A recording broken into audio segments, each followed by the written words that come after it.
வாக்குச்சாவடியின் தலைமை அலுவலரும் பிற தேர்தல் அலுவலர்களும் வாக்குப்பதிவிற்கு முந்தைய நாள் நண்பகல் 12 மணிக்கு முன்பாகவே தங்களுக்கென ஒதுக்கீடு செய்யப்பட்டுள்ள வாக்குச்சாவடிக்கு சென்றுவிட வேண்டும். தாங்கள் சரியான வாக்குச்சாவடிக்குத்தான் வந்துள்ளோமா என்பதையும் உறுதிப்படுத்திக் கொள்ள வேண்டும். இதர வாக்குப்பதிவு அலுவலர்களோ பணி அமர்த்தப்பட்ட காவலர்களோ எவரேனும் வரவில்லை எனில் உடனடியாக மண்டல அலுவலருக்கு தகவல் தெரிவித்து அவர்கள் வருவதற்கு நடவடிக்கை எடுக்க வேண்டும். அல்லது ரிசர்வ் பட்டியலிலிருந்து நியமனம் செய்யப்பட உரிய நடவடிக்கை எடுத்தல் வேண்டும்.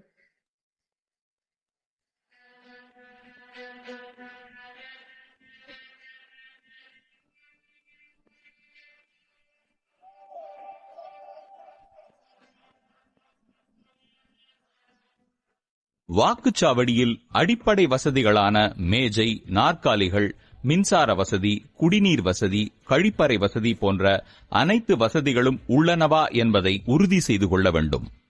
வாக்குப்பதிவு செய்யும் அடைப்பு பகுதி, அதாவது வோட்டிங் கம்பார்ட்மெண்ட் ஏரியா, போதிய வெளிச்சமுள்ள பகுதியாகவும் ஜன்னல் மற்றும் கதவு பகுதியிலிருந்து விலகியும் அமைந்திருக்க வேண்டும். மண்டல அலுவலர், அதாவது ஜோனல் ஆபீசர் வாக்குச்சாவடிக்கு வந்தவுடன் அவரிடமிருந்து தேர்தல் பொருட்கள் அனைத்தையும் உங்களுக்கு கொடுக்கப்பட்டுள்ள பட்டியலின்படி சரிபார்த்து பெற்றுக்கொண்டு ஒப்புதல் வழங்க வேண்டும். மின்னணு வாக்குப்பதிவு இயந்திரம், கண்ட்ரோல் யூனிட், பேலட் யூனிட் மற்றும் விவிபேட், அதாவது வாக்காளர் சரிபார்க்கக்கூடிய தாள் இயந்திரம் ஆகியவை உங்கள் வாக்குச்சாவடிக்கு ஒதுக்கீடு செய்யப்பட்டதுதானா என்பதை சரிபார்த்துக் கொள்ள வேண்டும். வாக்குச்சாவடியில் 700 வாக்காளர்களுக்கு ஒரு குப்பி அழியாத மை வழங்கப்படும். அதற்கு மேல் வாக்காளர்கள் இருப்பின் 2 குப்பிகள் இருத்தல் அவசியம். மேற்படி குப்பிகளை அதற்கென வழங்கப்பட்டுள்ள பிளாஸ்டிக் கிண்ணத்தில் மணல் நிரப்பி அதில் அசையாமல் இருக்கும் வண்ணம் வைக்க வேண்டும். குறுக்கு அம்புக்குறி ரப்பர் ஸ்டாம்ப், அதாவது ஆரோ கிராஸ்மார்க் ரப்பர் ஸ்டாம்ப் மற்றும் உலோக முத்திரைகள், அதாவது மெட்டல் சீல்ஸ் மற்றும் உங்கள் வாக்குச்சாவடிக்குண்டான டிஸ்டிங்விஷ்ட் மார்க் ஆகியவற்றை சரிபார்க்கவும்.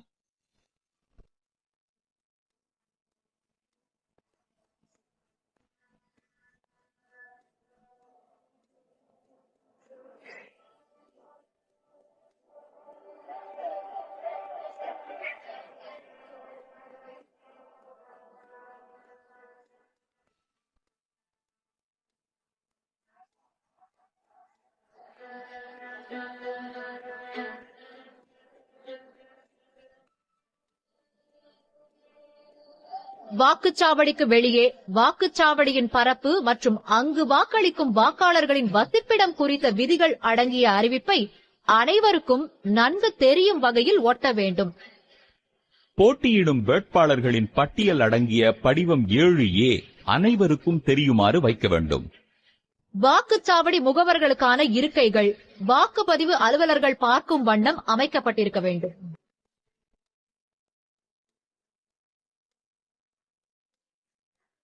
வாக்குச்சாவடியின் வெளியே 100 மீட்டர் சுற்றளவுக்குள் எந்தவிதமான அரசியல் விளம்பரங்களோ 200 மீட்டர் சுற்றளவுக்குள் பந்தல்களோ அமைக்கப்படவில்லை என்பதை உறுதிப்படுத்திக் கொள்ள வேண்டும்.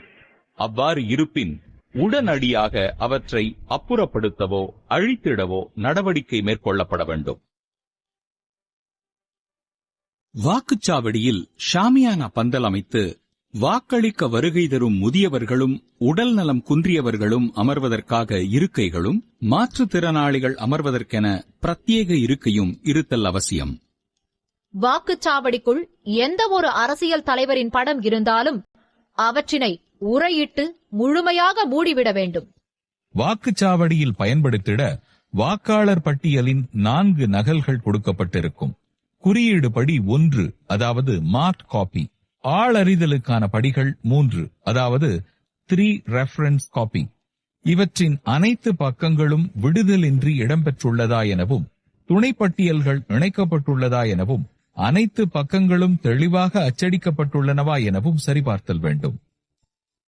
மாற்றி அமைக்கப்பட்ட பச்சை தாள் முத்திரை, அதாவது மாடிஃபைட் கிரீன் பேப்பர் சீல், இளஞ்சிவப்பு ஒட்டுத்தாள் முத்திரை, அதாவது மாடிஃபைட் பிங்க் பேப்பர் சீல் மற்றும் ஸ்பெஷல் டேக் ஆகியன உள்ளதை சரிபார்த்துக் கொள்ள வேண்டும்.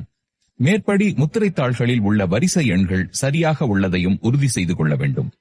வாக்குச்சாவடிக்கு 20 எண்ணிக்கைகள் கொண்ட ஆய்வுக்குரிய வாக்குச்சீட்டுகள், அதாவது டெண்டர்ட் பேலட் பேப்பர் வழங்கப்படும். அதை அவற்றின் எண்களோடு ஒப்பிட்டு சரியாக உள்ளனவா என்றும், அவற்றின் பின்புறம் ஆய்வுக்குரிய வாக்குச்சீட்டு, அதாவது டெண்டர்ட் பேலட் பேப்பர் என அச்சடிக்கப்பட்டுள்ளதா எனவும் சரிபார்த்தல் வேண்டும். உங்களிடம் வழங்கப்பட்டுள்ள வாக்குப்பதிவு இயந்திரம் மற்றும் பொருட்களை நீங்களே பாதுகாப்பாக வைத்திருக்க வேண்டும். எக்காரணத்தைக் கொண்டும் வாக்குப்பதிவு அலுவலர்கள் விவிபேட் இயந்திரத்தை வாக்குப்பதிவிற்கு முந்தைய நாளன்று பரிசோதித்து பார்க்கக்கூடாது. ஏனெனில் அவை ஏற்கனவே முழு அளவில் பரிசோதித்து உங்களுக்கு வழங்கப்பட்டிருக்கும். எக்காரணம் கொண்டும் வாக்குப்பதிவு இயந்திரங்களை வெளியில் எங்கும் எடுத்துச் செல்ல அனுமதியில்லை. வாக்குப்பதிவு அலுவலர்கள் அனைவரும் வாக்குச்சாவடியிலேயே தங்க வேண்டும். ஏப்ரல் 19 வாக்குப்பதிவு நாள் அன்று வாக்குச்சாவடி முகவர்களின் பொறுப்புகள்.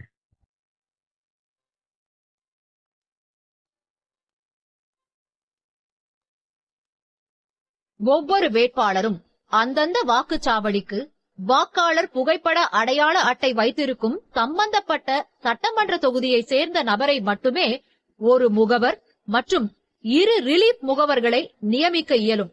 ஆகவே வேட்பாளர் அல்லது அவரது முதன்மை முகவர், அதாவது பிரின்சிபல் ஏஜென்ட் கொடுக்கும் நியமன கடிதத்தினை முகவரிடமிருந்து பெற்றுக்கொண்டு அவருக்கான அடையாள அட்டையை வழங்க வேண்டும். முகவர்கள் தங்களது அடையாள அட்டையை அனைவருக்கும் தெரியும் வகையில் அணியச் செய்ய வேண்டும். கட்சி சின்னங்கள், வேட்பாளர்களின் சின்னங்கள், தலைவர்களின் புகைப்படங்கள் ஆகியவற்றை முகவர்கள் பயன்படுத்த அனுமதிக்கக்கூடாது. ஒரே நேரத்தில் சம்பந்தப்பட்ட வேட்பாளருக்கு ஒரு முகவரை தவிர வேறு முகவர்கள் வாக்குச்சாவடியில் இருக்கக்கூடாது. வாக்குச்சாவடிக்குள் முகவர்கள் மற்றும் மாற்று முகவர்கள் இயக்கம் குறித்து கையேட்டில் தெரிவித்துள்ள அனக்ஷர் 11 உரிய பதிவுகள் செய்து அதில் முகவர்களின் கையொப்பம் பெறப்பட வேண்டும். முகவர்கள் வாக்குச்சாவடியை விட்டு வெளியே சென்று வருவதை தவிர்க்க வேண்டும். அவ்வாறு செல்லும் பொழுதும் திரும்பி வரும் பொழுதும் எந்த ஒரு ஆவணத்தையும் கொண்டு செல்லவோ கொண்டு வரவோ அனுமதிக்க கூடாது. பிற்பகல் 3 மணிக்கு பின்னர் முகவர்கள் வாக்குச்சாவடியை விட்டு வெளியே செல்லவோ உள்ளே வரவோ அனுமதிக்க கூடாது. வாக்குப்பதிவு துவங்குவதற்கு சுமார் 1.5 மணி நேரத்திற்கு முன்னரே வாக்குப்பதிவு எந்திரங்களை அவற்றிற்கான பெட்டிகளிலிருந்து வெளியே எடுத்து அவற்றிற்குரிய கேபிள்களை முறைப்படி பொருத்த வேண்டும். BBC என்பதை நினைவில் வைத்துக் கொண்டால் பேலட் யூனிட் கேபிளை விவிபேட் உடனும் விவிபேட் கேபிளை கண்ட்ரோல் யூனிட் உடனும் இணைக்க வேண்டும். இது மிகவும் முக்கியம். கேபிள்கள் முற்றிலும் பொருத்தப்படும் வரை கண்ட்ரோல் யூனிட் சுவிட்ச் ஆஃப் நிலையிலேயே இருக்க வேண்டும். விவிபேட்டின் கேபிள் கண்ட்ரோல் யூனிட்டுடன் இணைக்கப்பட்டிருக்கும். அதன் கேபிள் செல்லும் வழிப்பாதையில் குறுக்கே எவரும் நடந்து செல்லாதபடி பெஞ்சால் தடுப்பு ஏற்படுத்தப்பட வேண்டும். கேபிள்களை இணைத்த பிறகு கண்ட்ரோல் யூனிட் சுவிட்சை ஆன் செய்ய வேண்டும். அப்போது கண்ட்ரோல் யூனிட்டில் விவிபேட் கருவியின் நிலை, பேலட் யூனிட் நிலை, பேட்டரி சதவிகிதம், அன்றைய நாள் மற்றும் நேரம், மொத்த வேட்பாளர்களின் எண்ணிக்கை ஆகிய விவரங்கள் தோன்றி இறுதியாக இவிஎம் இஸ் ரெடி என்ற விவரம் வெளியாகும். அப்போது விவிபேட் கருவியில் 7 பேப்பர் ஸ்லிப்புகள் கருவியினுள் விழும். அவை அனைத்தும் பாஸ் என உள்ளதா என்பதை சரிபார்க்க வேண்டும். ஏதேனும் ஒன்றில் பிரிண்டர் எரர் என தெரிவிக்குமாயின் உடனடியாக உங்களது மண்டல அலுவலரை, அதாவது ஜோனல் ஆபீசரை தொடர்பு கொண்டு தெரிவிக்க வேண்டும். மேலும் இதர வகையான எரர் குறித்து வாக்குச்சாவடி தலைமை அலுவலர் கையேட்டில் உள்ளபடி தெரிந்து வைத்திருக்க வேண்டும். தற்போது இவிஎம் வாக்குப்பதிவு எந்திரங்கள் அனைத்தும் மாதிரி வாக்குப்பதிவு செய்ய தயார் நிலையில் உள்ளது. மாதிரி வாக்குப்பதிவு மாக் போல். மாதிரி வாக்குப்பதிவு தேர்தல் முகவர்கள் முன்னிலையில் நடத்த வேண்டும். வாக்குப்பதிவு நாளன்று வாக்குப்பதிவு துவங்குவதற்கு 1.5 மணி நேரத்துக்கு முன்னதாக மாதிரி வாக்குப்பதிவினை நடத்திட வேண்டும். குறைந்தபட்சம் 2 வேட்பாளர்களின் முகவர்களாவது வரும் வரை 15 நிமிட நேரம் மாதிரி வாக்குப்பதிவினை தாமதிக்கலாம்.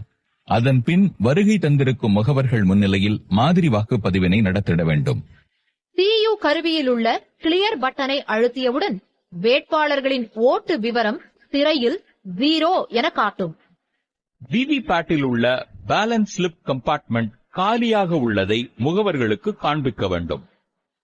முகவர்கள் அவரவர் விருப்பப்படி குறைந்தபட்சம் ஒரு வாக்கினை பதிவு செய்ய வேண்டும். ஒரு வாக்கு பதிவானவுடன் 7 வினாடிகளுக்குள் விவிபேட் கருவியின் திரையில் அந்த வேட்பாளரின் வரிசை எண், பெயர் மற்றும் சின்னம் ஆகியவை தோன்றி அதன் பேலட் ஸ்லிப் துண்டாகி கருவியினுள் விழும். வேட்பாளரின் முகவர் வரவில்லை எனில் அந்த வேட்பாளருக்கும் ஒரு வாக்கினை சுழற்சி முறையில், அதாவது ரொட்டேஷனில் வாக்குப்பதிவு அலுவலர் ஒருவரால் பதிவு செய்ய வேண்டும். நோட்டா உள்பட அனைத்து வேட்பாளருக்கும் மாதிரி வாக்குப்பதிவின் போது கட்டாயம் ஒரு வாக்கு பதிவு செய்வதை உறுதி செய்ய வேண்டும். கட்டாயமாக 50 வாக்குகளை பதிவு செய்ய வேண்டும்.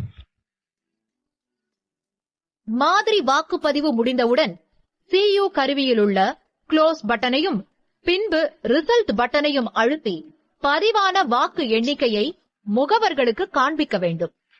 ஒவ்வொரு வேட்பாளருக்கும் எத்தனை வாக்குகள் பதியப்படுகிறது என்பதை வாக்குப்பதிவு தலைமை அலுவலர் முகவர்களுக்கு காண்பிக்க வேண்டும். பின்னர் விவிபேட் இயந்திரத்தின் டிராப் பாக்ஸில் உள்ள பேப்பர் ஸ்லிப்புகளை எடுத்து எண்ணிக்கை செய்து வேட்பாளர்கள் வாரியாக ஏற்கனவே பதிவு செய்யப்பட்டுள்ள விவரத்தின் அடிப்படையில் சரிபார்க்க வேண்டும். பின்னர் விவிபேட் இயந்திரத்திலிருந்து எடுக்கப்படும் பேப்பர் ஸ்லிப்புகளின் பின்புறம் மாக் போல் ஸ்லிப்ஸ் என்ற முத்திரையிட்டு அதனை கருப்பு நிற உரையிலிட்டு வாக்குச்சாவடி தலைமை அலுவலரின் முத்திரையிட்டு அந்த உரையின் மீது வாக்குச்சாவடி தலைமை அலுவலரும் மற்றும் வாக்குச்சாவடி முகவர்களும் கையெழுத்திட வேண்டும்.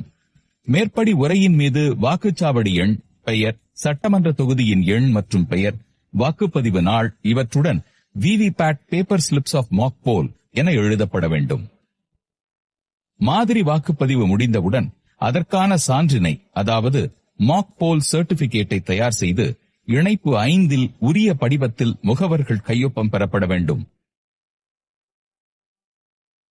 பின்னர் CU இயந்திரத்தில் உள்ள ரிசல்ட் செக்ஷன் வெளிப்புற மூடி மற்றும் உட்புற மூடியை திறந்து கிளியர் பட்டனை அழுத்தி ஏற்கனவே மாதிரி வாக்குப்பதிவின் போது பதிவாகியுள்ள வாக்குகள் அழிக்கப்பட்ட விவரத்தினை வாக்குப்பதிவு முகவர்களிடம் காண்பிக்க வேண்டும்.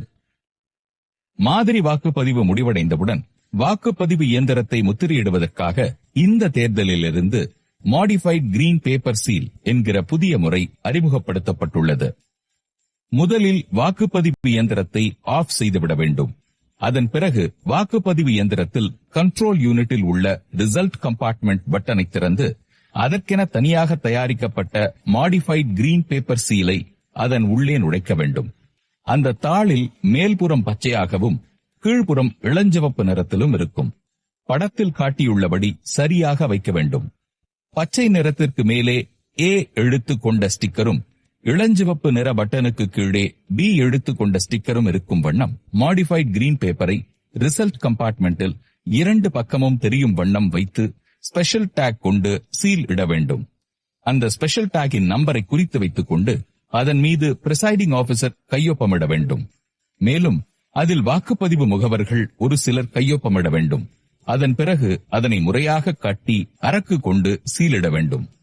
இந்த டேக் க்ளோஸ் பட்டனை மூடாதவாறு ஸ்பெஷலாக தயாரிக்கப்பட்ட டேக் ஆகும். டேக் சீல் இடும்போது நூல் இறுக்கமாக இல்லாமல் சரியான அளவில் கட்டி மீதமுள்ளதை கட் செய்துவிட்டு க்ளோஸ் பட்டனை மூடாதவாறு அதில் பொருத்தி ரிசல்ட் கம்பார்ட்மெண்டின் வெளிப்புற கவரை க்ளோஸ் செய்துவிட வேண்டும். இப்பொழுது ரிசல்ட் கம்பார்ட்மெண்டின் மேல்புற மூடியையும் அட்ரஸ் டேக் கொண்டு சீலிட வேண்டும். சீலிடுவதற்கு முன்பு அட்ரஸ் டேக் எண்களை குறித்து வைத்துக் கொள்ள வேண்டும். பின் அந்த அட்ரஸ் டேகில் கேட்கப்பட்டுள்ள விவரங்களை முறையாக பூர்த்தி செய்த பிறகு அதில் பிரிசைடிங் ஆபீசர் கையொப்பமிட வேண்டும். அதன் பிறகு அதனையும் அரக்கு கொண்டு சீலிட வேண்டும். இதிலும் நூலின் அளவை சரியான அளவில் கட் செய்துவிட வேண்டும். அதன் பிறகு அந்த மாடிஃபைட் கிரீன் பேப்பரில் உள்ள A பகுதியை கீழ்ப்புறமாக மடித்து ஒட்டிய பிறகு B பகுதியை மேற்புறமாக மடித்து ஒட்ட வேண்டும்.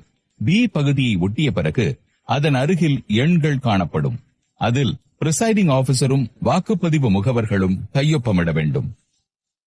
அதே போன்று இம்முறை ஸ்ட்ரிப் சீல் என்னும் முறை கிடையாது. அதற்கு பதிலாக modified pink paper seal sticker முறையில் அறிமுகப்படுத்தப்பட்டுள்ளது. அந்த மாடிஃபைட் பிங்க் பேப்பர் ஸ்டிக்கர் 2 பகுதிகளாக பிரிக்கப்பட்டிருக்கும். அதில் உள்ள இடதுபுறம் இருக்கும் ஸ்டிக்கர் பகுதியை பிரித்து ரிசல்ட் கம்பார்ட்மெண்டின் மேல்புற மூடியை திறக்காவண்ணம் அதன் இடது பக்கம் மாடிஃபைட் பிங்க் பேப்பர் ஸ்டிக்கரின் QR கோட் மேலே தெரியும் வண்ணம் ஒட்டிவிட வேண்டும். அதேபோன்று மாடிஃபைட் பிங்க் பேப்பர் ஸ்டிக்கரின் வலது பக்கம் இருக்கும் ஸ்டிக்கர் பகுதியை பிரித்து அதன் QR கோட் மேலே தெரியும் வண்ணம் ஒட்டிவிட வேண்டும். அந்த 2 ஸ்டிக்கர்களிலும் பிரிசைடிங் ஆபீசர் கையொப்பமிட வேண்டும். இந்த மாடிஃபைட் கிரீன் பேப்பர் சீல் என்கின்ற புதிய முறையின்படிதான் வாக்குப்பதிவு இயந்திரத்தை முத்திரையிட வேண்டும்.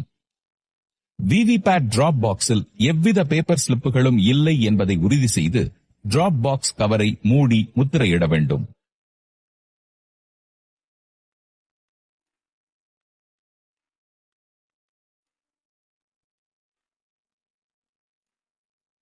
இப்பொழுது கண்ட்ரோல் யூனிட்டை ஸ்விட்ச் ஆன் செய்து உண்மையான வாக்குப்பதிவுக்கு தயார் நிலையில் வைக்க வேண்டும். வாக்குப்பதிவு முறையான வாக்குப்பதிவுக்கு CU, BU மற்றும் விவிபேட் தயார் நிலையில் இருப்பதை உறுதி செய்ய வேண்டும்.